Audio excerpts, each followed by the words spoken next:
My Yoruba brothers and sisters, this is not a joke anymore. This is getting serious every blessed day. Many of you Yoruba may be angry with my video, claiming or feeling what is his business with Yoruba. Why is he so bothered about us? Make he leave us alone. He go affect people wey no be Yoruba. Wey be Yoruba. That is why they talk now. Because for now, as long as say Nigeria na one Nigeria, they never split the country. Anything wey affect one person, e go affect the other person. The only time wey I no go talk for this kind thing na when they don split the country. My Yoruba brothers and sisters, this is not a joke anymore. Many of una even prefer politics over una own blood brother life, una relative life. If you guys are not careful, they go take over Yoruba land. As a Benue boy, I'm a living witness. They don't claim some of our land. They did not even use Sharia law to do that. They use forcefully to claim it. The reason why they negotiate with Sharia law with una now because of say now una brother they sit. If no be say now una brother they sit, they will take it by force and nothing you guys will do. Now because of say now una brother they rule, that is why they no one force am on una. And some part where they feel say na their own like Fulani, you see that they are forcing those people to be Sharia by force. Now a new set of imam and afar have erupted in Southwest, and Southwest is Yoruba land. Now their claim is they are there to unite all Muslims, and they are there to block anything that is causing disunity among Muslims in Southwest. And to many of una go believe this thing wey they wan do. So the Yoruba Muslim no fit settle themselves if new leagues of Afar and Imam no erupt from somewhere wey we no know. Anyway, as una go talk for the comment section, it's none of my business, but I'm talking because it go affect some of us. Guys, if you are not going to watch any of my videos again, please watch this one, especially my Yoruba people. So here is it. People will say that Europeans brought Christianity to our indigenous nations in Western Africa here because they wanted to use it as a strategy to destabilize the indigenous population and eventually colonize them. While that might seem like what really happened, I personally think with my investigation into history that it was merely incidental and it was not a strategy for the European military to send their missionaries first to preach Christianity and destabilize the local population before coming with military might. However, the people I will beat my chest to that they actually did use religion as an instrument of causing division among the indigenous population of the tribe they met in a particular place, and then using that division and instability to topple the whole tribe essentially is the Fulani people. Fulanis are one of the most successful conquerors in the whole of Africa, and they owe this success to a very powerful, ingenious strategy that they employ, which I break down into 4 different phases. The first phase is that they migrate to a new place in small, decentralized, nomadic patches, coming in as peaceful pastoralists. The second phase is that they slowly and gradually integrate with the locals of that community, adopting their language, adopting their culture, and slowly preaching, bringing in Islam and preaching it to the locals. Eventually, their religious leaders begin to amass followings from the local indigenous population that they meet in wherever they go to. The third phase is that after they have amassed a decent following from the local indigenous population, their leaders, their Islamic leaders, begin to dabble into the political affairs of their states. And eventually, when the ruling class kicks back on their involvement, they begin to claim that the ruling class are pagans, and then instigate their population to topple that ruling class and bring the nation under its knees. The fourth phase and the final phase is that they use this instability to usurp power for themselves, kill the ruling class and kill the dissenting indigenous population, then install a Fulani emirate for themselves and relegate the original indigenes of that land to second-class citizens in their own country. They have used this strategy on 2 clear occasions within Nigeria. First was when Uthman Dan Fodio, with his allies, sacked the ruling indigenous Hausa leaders and installed the Fulani Sokoto Caliphate. They claim it was an holy jihad, but there was absolutely nothing holy about that jihad. It was a bloody and barbaric military camp with the sole purpose of installing a Fulani Islamic Caliphate. This strategy was also employed for the second time when Afonja, the naive Afonja, aligned with the politically motivated Islamic Fulani clergy, Alimi, to sack the Oyo Empire. While their main endeavor failed, Alimi was able to sack Afonja, betray him, and install a Fulani emirate in Ilorin. That is why Ilorin does not have an Oba. It has an emir, and the person that is the emir is of a Fulani descent. You will be surprised to know that the occurrence in Nigeria is not the only instances. Across Africa, this same tribe has employed Islamic military campaigns to sack indigenous leadership and install their own people into power. When across Africa, all the characteristics are the same people, the same tribe, the same toppling of government over 5 to 6 different times across Africa, it's no longer a conspiracy. It is a well thought out strategy that is shared among these people across their different locations. Let me give you some other examples of when they have initiated this same strategy in other places in Africa.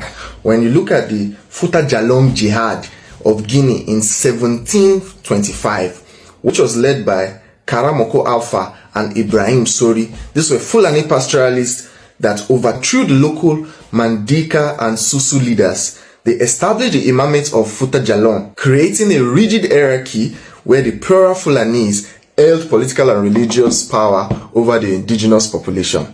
Other similar campaigns of this nature include the Futa Toro Jihad of Senegal in 1776, led by Suleiman Baal and one other.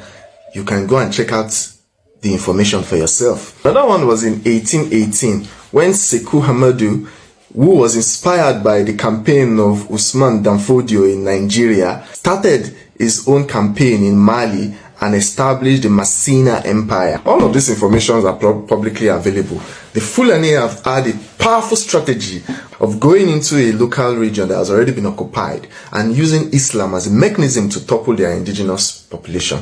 Now, the part that I find disturbing about this campaign, it is the ideology that motivates it. The ideology is no different from the current ideology that motivates Islamic terrorists across Arab and even the ones in Nigeria today.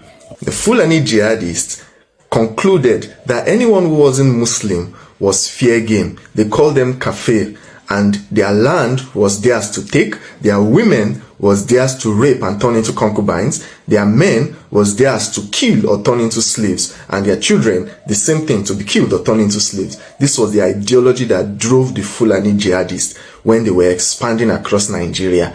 It is not surprising that it is this same ideology that motivates our indigenous Islamic terrorists, which we campaign against and shout that, oh, these are terrorists. But this was the same ideology, not different at all from what the Fulani jihadists who were able to establish the Sokoto Caliphate had when they were establishing that caliphate. The moment you realize that these campaigns are just politically motivated campaigns dressed as religious jihad, is when you would come to the realization that during the Fulani jihad, the Fulani troops were trying to also subjugate the Kanem Borno Empire.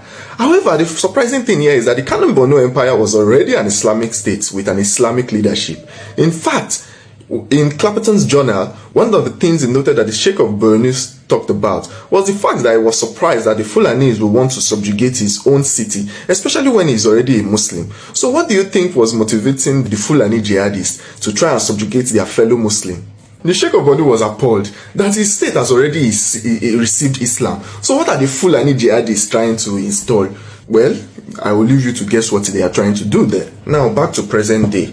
Over the course of a week, I have been seeing that some of the Yoruba Muslims have been trying to establish their own Islamic leadership, which will govern their own religious practices in their region and separate it from the Sultanate. However, some other rather foolish Yoruba people are insisting that the Sultanate should have dominion over the Islamic religion that extends to our region in Yoruba land.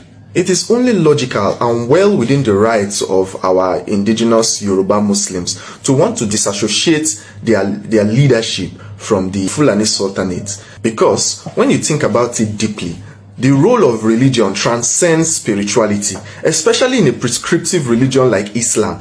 This is practically a system that controls your entire life. So when you are outsourcing your Islamic leadership, you are essentially outsourcing your life to a foreigner. And it is quite alarming. There is no justification at all for you as a person of Yoruba descent to be supporting the primacy of the Sultanate as the sole Islamic leader of Nigeria, even over your own kings. If you didn't know history, now you know. You have essentially become a foot soldier for a foreigner to impose their leadership over you. A foreigner that does not rate you, that does not consider you a better Muslim than he is, that consider you less of a man, and will not miss the slightest opportunity to put shackles over your neck, whether it be real chains or ideological control. If you are truly a Yoruba person, instead of campaigning for the Islamic leadership of your kings to be held in the hands of the Sultanate, you should be campaigning against the atrocity that is happening in Kwara State, where the Islamists are currently destroying towns and chasing people out of their homes in Kwara State. This political affairs has the same historical DNA as what was done to our forefathers and ancestors. It is better for you, if you are a true son of the soil, to resist this oppression and resist this politically motivated control. But if you insist to continue your ignorance and naivety, you have committed yourself to be a weak link of our dear Yoruba people. And honestly, I really have no words for you. So this is what I just want to let you guys know. When I'm talking about Islamization agenda, you think you know better than me? You think most of us have been shouting and talking and trying to sensitize Nigerians about the Islamization agenda of this Fulani jihadists? You think you know better? And some of you in the West, from the Yoruba land, are so foolish that you think the people from the North, the jihadists, because they call Allah Akbar, you think you are the same. No. So I'm tired of the folly of Nigerians. Our foolishness knows no bound. Your foolishness knows no bound. That's when we should rise up and speak with one, as one, with one voice. You think it's between Christian Muslim, and you play politics and you play ethnic cards with it. You all are foolish. I'm telling you. You think you know better.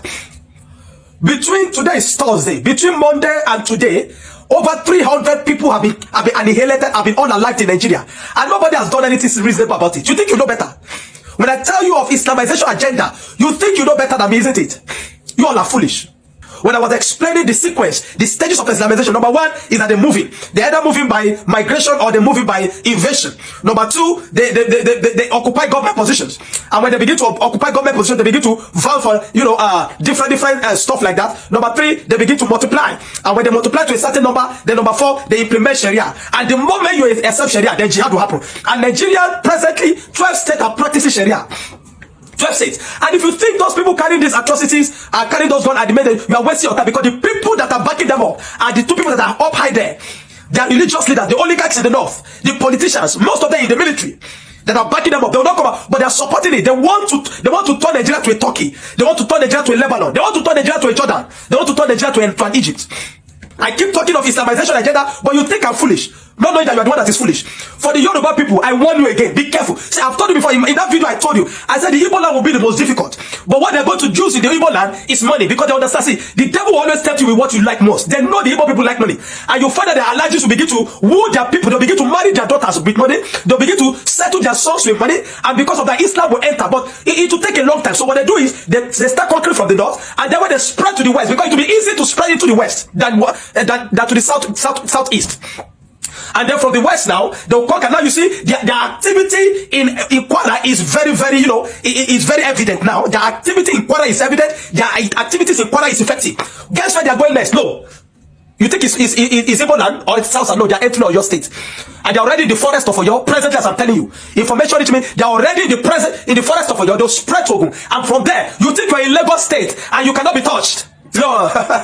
You think you're in Lagos state, you cannot be touched. I tell you, it's a matter of time. It's a matter of time. You see the speed at which they are moving. It is just a matter of time. It is just a matter of time. I want to tell you, look for how to defend yourself. These people are relentless. These jihadists are relentless. I call on President Tinubu, better do. You see, the re-election thing is just on your mind. The politicians they don't have your time. They don't care about you. Let 500 be killed today. They don't care. They'll go about their campaign. To them, it's about party. To them, it's about party. And we have idiots, useless men in this government that would rather come and, instead of sympathize with the people or provide solution or aggressively attack these people, they would rather come out and banter Peter Obi or banter one party or the other. I'm telling you, if you don't stand and defend yourself and genuinely and vehemently resist Sharia in the West, your situation will be what is happening in the north. You think you know better, isn't it? When we keep shouting, you are playing tribal cards. You think it's because we are against Tinubu, we keep talking. And every time we bring up facts, you turn into tribal card. You think it's about tribalism. You think it's about because we are speaking against Tinubu. You are very foolish. You will still come under this tweet and attack me, but no problem. I want to call on the Nigerian military. As much as I know many of you are compromised, I want to call in the Nigerian government. Do not allow the Fulanis, a minority tribe that is causing mayhem, a minority tribe, an infinitesimal amount of people that can be silenced once. We can apply that to gain dominance, to gain ground. I told you of Islamization agenda, you think I'm playing. No problem.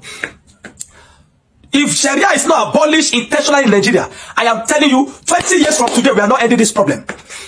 If Sharia is not abolished in Nigeria, 20 years from today, this challenge is not ending. We have become a people that is totally a people of no relevance. We have become a mockery to the international communities. Look, I'm talking now. They took the lights. For 60-something years, power supplies cannot be constant in Nigeria, causing chaos, causing anarchy in Nigeria. The Islamists, these Fulanis. I've talked about that you should hold Sultan accountable for a lot of this. You did not hear me. I've spoken that you should hold Gumi accountable for most of this. You did not hear me. No problem. We're here. I want to I'll keep saying that the church must rise up to begin to defend itself. Because you see, if they can do that to a community that are even with Muslims, simply because they rejected Sharia, how do you think it will be for Christian communities? If we don't rise up and begin to initiate the Crusader program gradually at this time, to begin to raise people, security networks for the church that will defend Christians in the Christian communities. If you think this is ending anytime soon, you are wasting your time. This what we are going to is not ending anytime soon. It's not ending anytime soon until you meet their nonsense, their stupidity with a higher level of violence.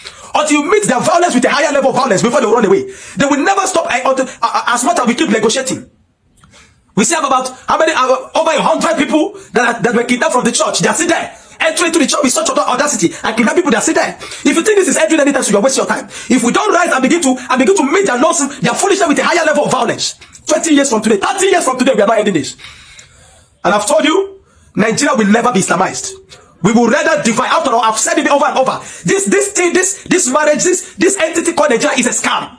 We have been deceiving ourselves for too long. Nobody wants to say, even though many of us know, nobody wants to say it is a scam. If we don't rise up, these guys are not relenting. They will continue to labor to ensure that they bring Nigeria to a Turkey or to a Lebanon state, and we will not permit that. We will rather divide.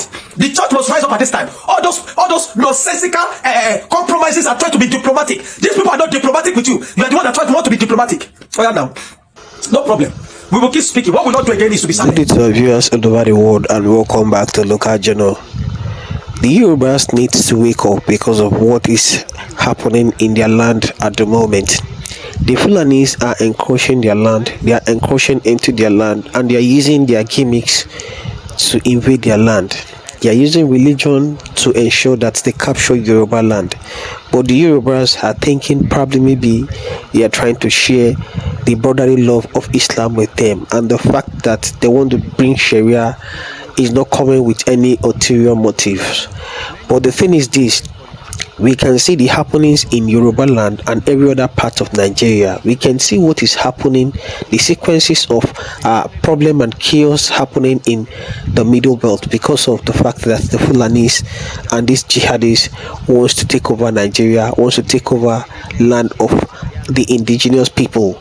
This is the same thing happening to Yoruba land. This is the same thing gradually entering into the Yoruba land. But the fact that the Yorubas are not ready to accept this is a problem here, because the time that they will realize that this is actually the agenda of these people, it could be too late that time. It could be too late for them to react that time. The fact that your brother is the one ruling the nation now is the reason why these guys are acting as though they are very careful not to see or maybe inflict or maybe attract the wrath of Tinubu upon them. They are doing this thing in a skirmish way, and they are perfecting it well. They are doing everything to ensure that they penetrate into the southwest, and the southwest, they need to wake up from their slumber now, because if you say Kwara, after all, is no longer a Yoruba land. It was formerly Yoruba land, but no longer a Yoruba land. You have brothers in Kwara, and Kwara is just a buffer zone to entering the Yoruba land. Anything that happens to Kwara state, of course, just know that the Yoruba land is already affected, because there is Osun state, there is Ekiti state, there is Ondo state, various states and these are the boundaries leading into the main Yoruba land. And even the Kwara state we are talking about, their main Yoruba state, and it's like half Yoruba, half Fulani, as we understand. So if you think that nothing is going to happen to your land, and the fact that they've taken over Kwara does not mean they are going to take other part of the Yoruba land, then you guys are joking. You need to stand up and wake up. Look at how the Igbos are being intentional about defending their own land. The only issue the Igbos have is their compromise when it comes to money.